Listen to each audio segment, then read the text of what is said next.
काले से तार फोन बिजी बताओ तटे, काले से तारा बेरी हम फोन करत तनी आ काले शाम के कहलू मिले आवेला, मिलहू ना आइलू। का तारा दूसरा से प्यार हो गल बाटे? बस बोल लेला। काले से मम्मी फोन ले रहे, कब दीदी लगे फोन करत रहे, कब मौसी लगे। तारा तो हमारे प्यार पे भरोसे ना रहल, ऐसे करबा तो कैसे चली। तू तो जानते बारू हम तारा से कितना प्यार करेनी। एक दिन ना बात होला, एक दिन ना देखेनी तो लगेला कि हमार जान निकल गई। तोहरा का लगता कि हम तोहरा से प्यार ना करेनी? हम तोहरा से बहुते प्यार करेनी, तोहरा बिना हम नहीं जी सकत। जब इतने प्यार करे लो तो घर वाला बता के शादी कहने का करो, एक दूसरे पर शक कैला के का फायदा बा? तू तो अपने पागल जैसे बैठल बारा। तू हमनी के समझाइबा प्यार का होला, तू प्यार के बारे में जानते का बारा? मतलब तू समझाइबा हमनी के कि कैसे प्यार और शादी करे जाला? तू के उससे प्यार कैले बारा? अब हमारा प्यार के बारे में जानना चाहता लो, आओ लो बैठो लो, हम बताओ तने। हमरो प्यार गांव के एगो लड़की से भरे जो उनकी बहुत खूबसूरत रहे आ ओकरा के हम दिल और जान से ज्यादा चाहते रहे। का ठीक बा, आओ तनी।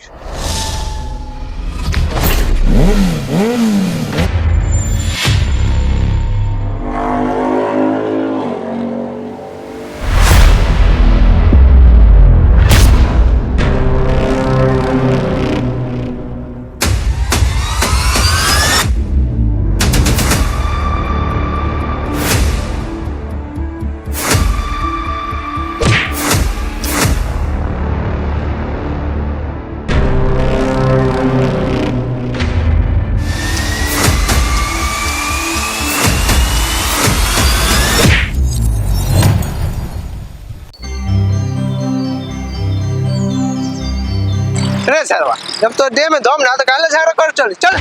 रे सर, हम अपने दम पर थोड़ी झगड़ा करनी, हम तो तोरा दम पर झगड़ा करनी। चल झगड़ा कर चल।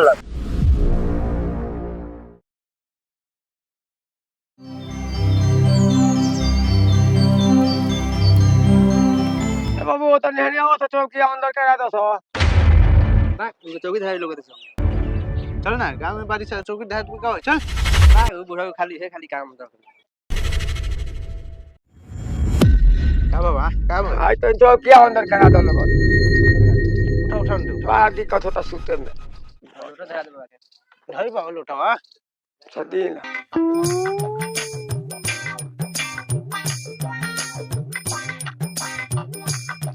अरे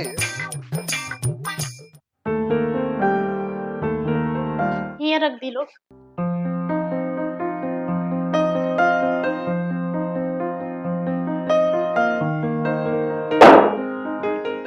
माटी लग गल का ली ओरनिया में पोछ ली। हां ठीक बा।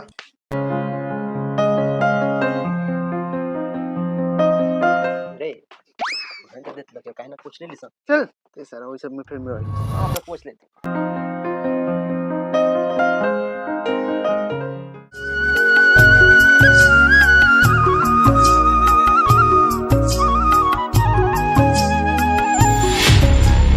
जा बच गई ना, चल तभी दुनिया से बुनिया खाए। जरा लोग में इंसानियत नाम की चीज नहीं खेका, इतना प्यारा कुत्ता के मारे में तुलल बनी लो।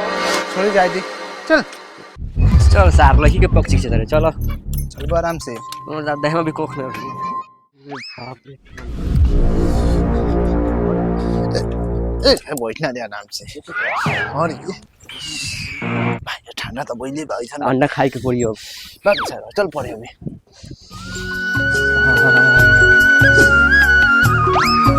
पटनर हो दिन ना छातो बस देखतिया लागत तोरा के चाहतिया।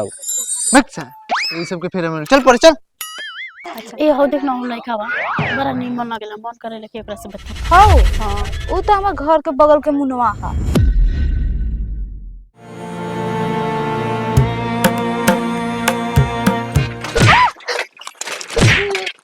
कर नटुरा गोनाटे ना साइकिल चल दले बड़ी। चुप कर हटी, ते इतना कहे बड़े कि लोग काहे ना हम सोची कि रास्ता साफ बाटे। रास्ता तोरा बाप के न कि साफ रही? बाप मन जो तब तोरा ज्यादा चल जाओ। चुप न देख बता, तोरा से मुंह लागल बेकार। चुप कर हटी, तोरा से बोलले बेकार भाभी।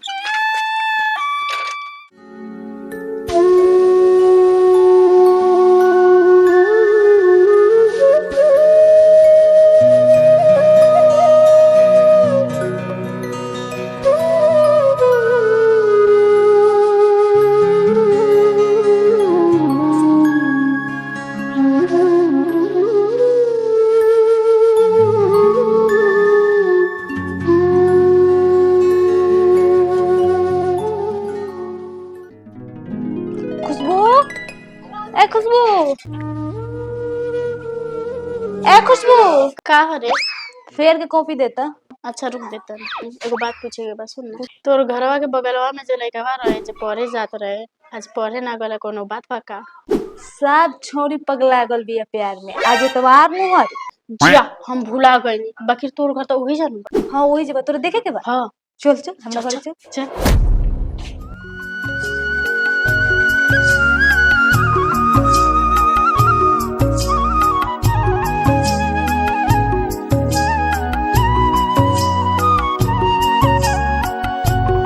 का हो मुन्ना, का होता?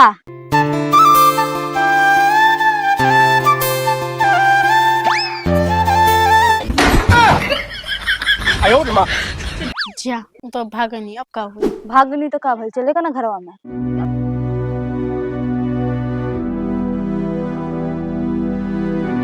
चाची, ए चाची, बाद में ये अब मायने के जो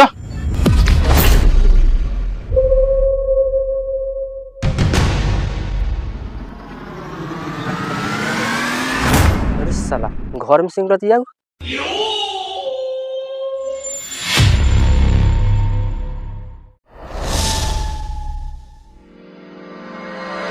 अरे ये तो कहले हम प्यारे ना करेनी, आ घर में बुला तारी।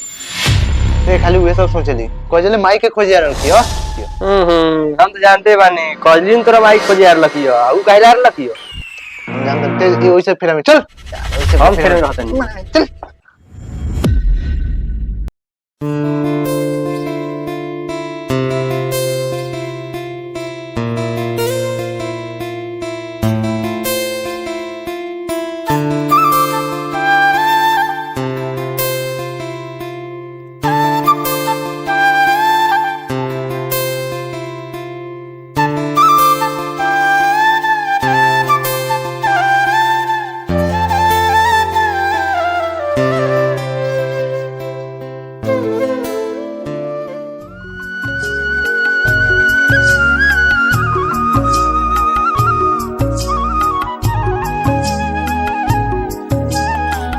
आई ना खाना खाली। ओका ना थोड़ा सा काम बाटी काम कर ले बेटा।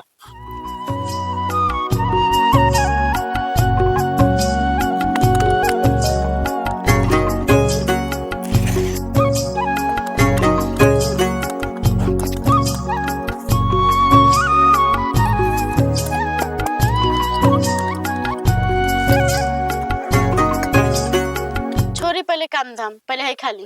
रोको ना हाथ में माटी लगाओ काम कर लो तो हम खिया देते हैं। क्या बा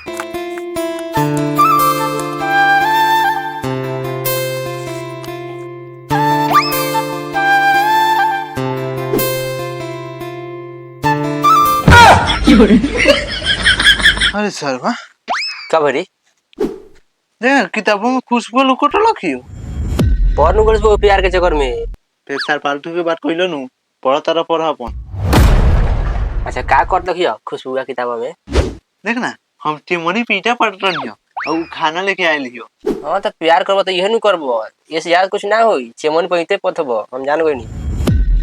मतलब आज आज हमरे कहे लगी पढ़ता है तो चल पढ़ चुपचाप पढ़। मैं चुप ना पढ़े। अरे अरे अरे अरे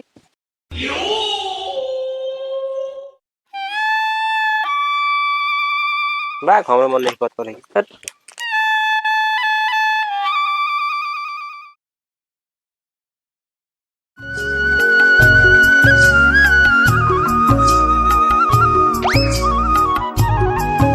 पढ़नु गलस वो वाला भरिया के चक्कर में बाग उतन देखे मन के लगे यही से देख लेनी है। देखे मन करता चल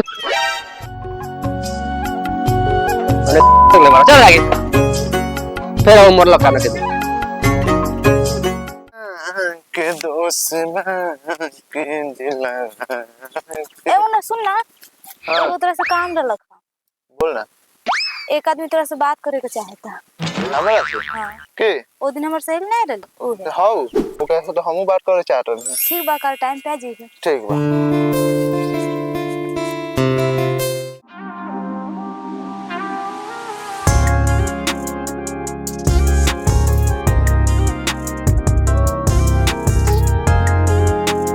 मुना चल तनी मामा घर नानी जी की मरी के जानता, चल घूम कर अंते देख तबीयत खराब होती है, ये ठंडा लगता है, इस देखा था जामा पहना था जब मैंने सूट है मैं कर लग ना था बात समझ ना चल जो ना लगने से बहाना करे बहाना करे बात नहीं ठंडा लगता तुम जो ना बाहर चल जाओ देख रहा इस ठंडा लगता है सब उठे उम्र छूटे वाले बाने चल जो आज बात ना जी बेनू ठीक बा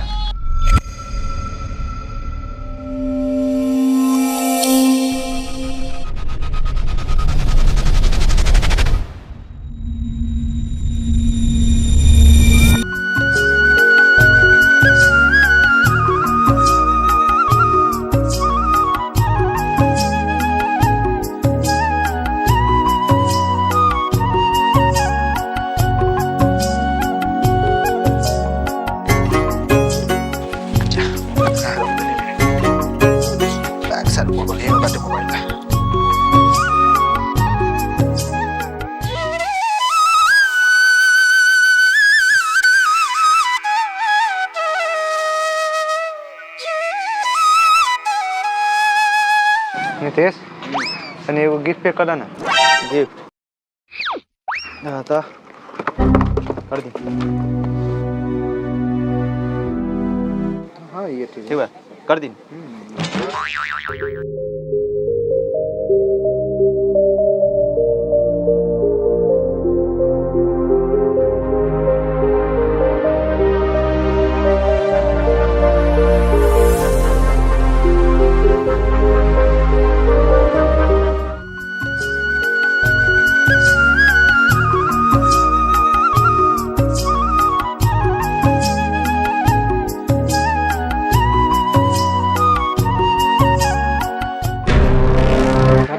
कोहा तो बुखार लागल रखो आज दुकान में क्या करता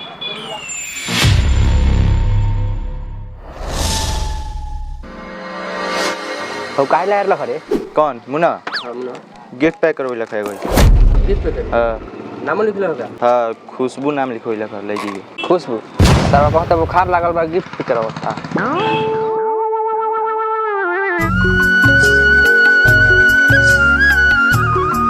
हेंगेंग का मटके मारता रे जहिया आवेली तहिया तो लेटे क के आवेली जो रुसल बिया इतने काहे खिसिया तरी चल बैठ हमें गिफ्ट लेके आल बनी हां तो जहिया आवेली तहिया ओकरे खातिर नु गिफ्ट लेके आवेली हमरा खातिर का लेके आवेली अरे खिसिया काहे बड़ी अगले बेर हम तो तोरो के लेके आएम हां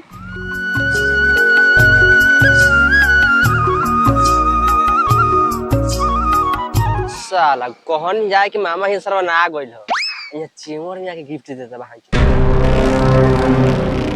ओए खुशबू का चल बैठ गए काहे इतना लेट कइनी है तू गिफ्ट चेक करा तो नहीं हां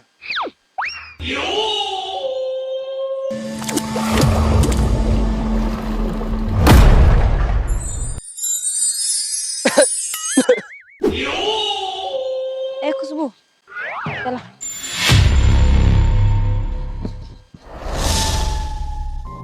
ओ दवाई तो खाई लेल बरे कहनी सार ममहर जाए के तब बुखार लागता ये चेवर में गिफ्ट दिया था नीमक खाए के पैसा खिसिया काहे बड़ी चल आ तोरा भी तो के पार्टी करे हां पार्टी करे हट सार हमरा से पैसे लेके सारे एने में घूमे ली सा हमरे के पार्टी करे बाप रे सार ए चल ना यार हम खा ओए गजब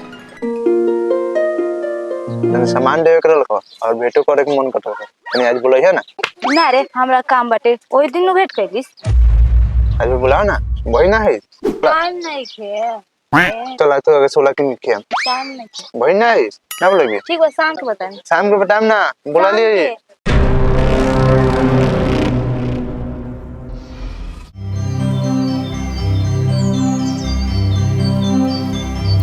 कुछ बोलबो लोग कि चल जाई हम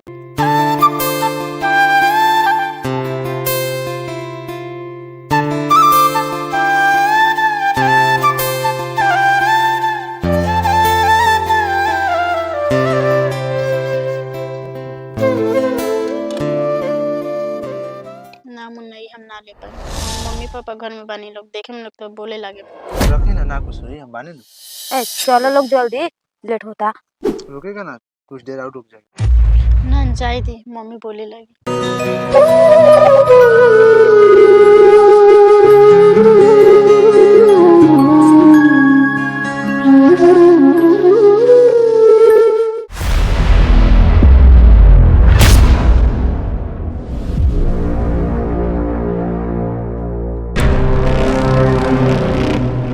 करे कहाँ कर रहे?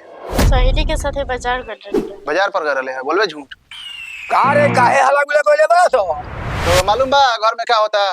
मन तो करता कि एकरा के लाते मुंह के खान के मुंगाती है। क्या रे? ए जो घर जो भैया जो है देखी का का रे तू तो कहले रहले है कि कजली के घरे जाता नहीं कहां करले ह चल घरे चल।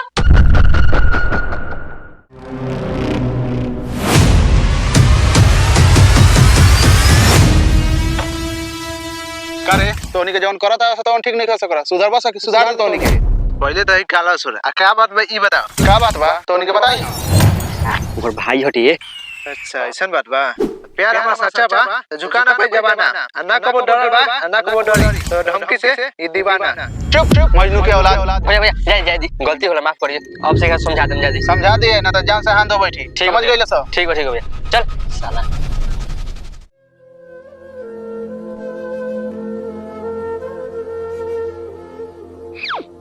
कोने का देखता है रे? दिखाइए नहीं कि तोरा कहो नहीं गांव के लड़की सके प्यार में मत पड़ ते हां बतिया कहां सुने ली। चल जल्दी स्कूल में लेट होता है। चल अब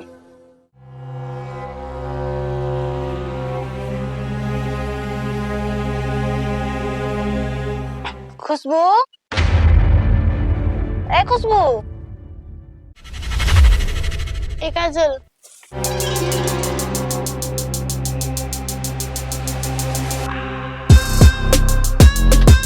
ले मुन्ना तोरा से बात करे है।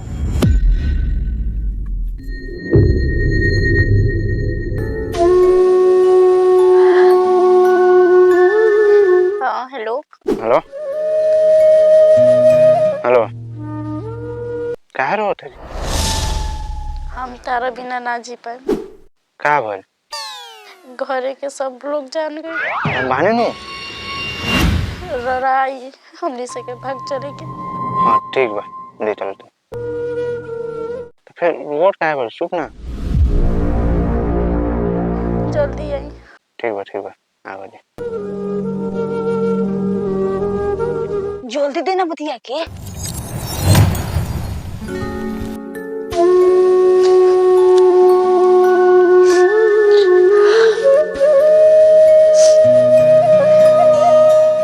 ठीक बा। ठीक बा।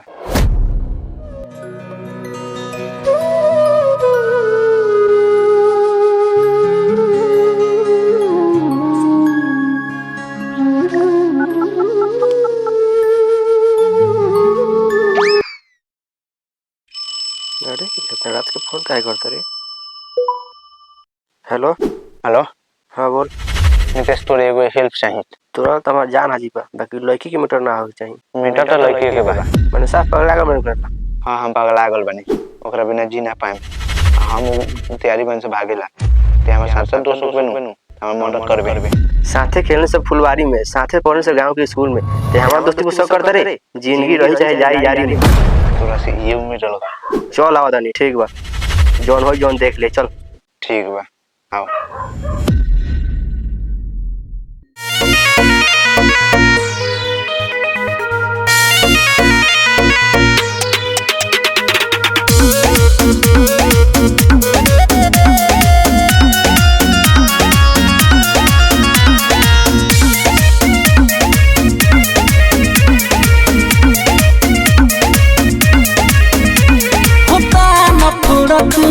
दुनिया से दुनिया बड़ी जालिम होता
तोहे भुलाई दिल के अपना मनाई रहल न जाई तोहरा बिना कैसे तोहे बिसराई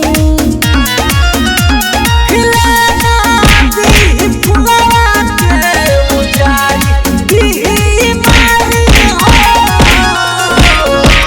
होता न फरक ए दुनिया से ए दुनिया बाबरी जालिम होता न फरक ए दुनिया से ए दुनिया बाबरी जालिम हो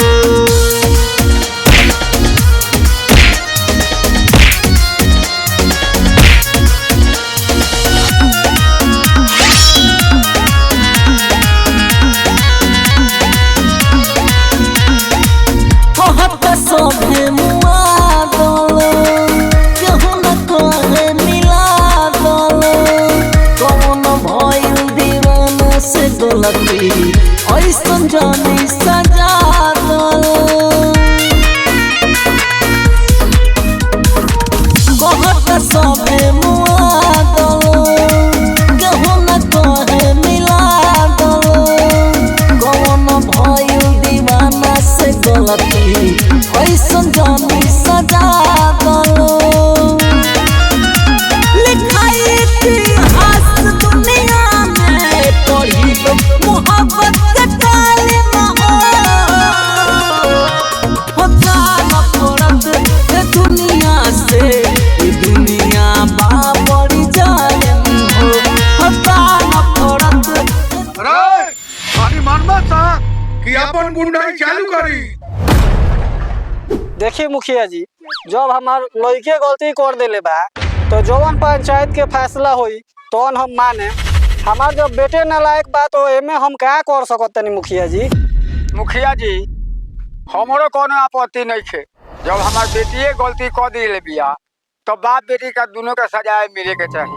देखो सुखारी बात तो तू सही कहता रहो लेकिन पंच लो अपन अपन जो निर्णय तो तारा माने के पड़ी। देखी मुखिया जी एकनी के इहे सजाए करे के बा जे गधा पर बैठा के गांव के चक्कर लगवावे के बा। सरपंच साहब हम तो कहतनी दोनों के मूड़ी छिलवा के आ करिखा पोत के आ कहीं के पूरा गांव घुमावल जाओ का हो भाई लोग। ली मुखिया जी पहना दी चप्पल के माला। दे लड़की के माला पहनाओ। पकड़ा पकड़ा ओए माला पहनाओ। माला पहनाओ। ताकत के बराबर माला पहनाओ जल्दी ए लड़की माला पहनाओ जल्दी।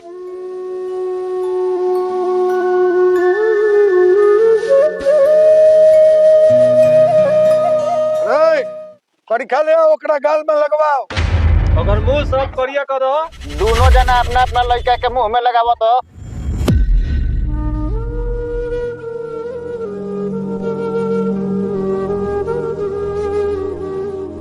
अपना अपना लड़का लड़की के संभाल के रखल होनी ना तो केहू लड़का लड़की यदि गांव में गलती करी तो ये सजा दी आई। चल आखिर तो इज्जत के नाश कराइए तो चल। पंचायत में जितना फैसला भइल बाबूजी हम माना था नहीं बाकी एगो हमरो शर्त बा हम जिंदगी में कबो शादी ना करे। मान गई भाई तू बहुत बड़का आशिक रहा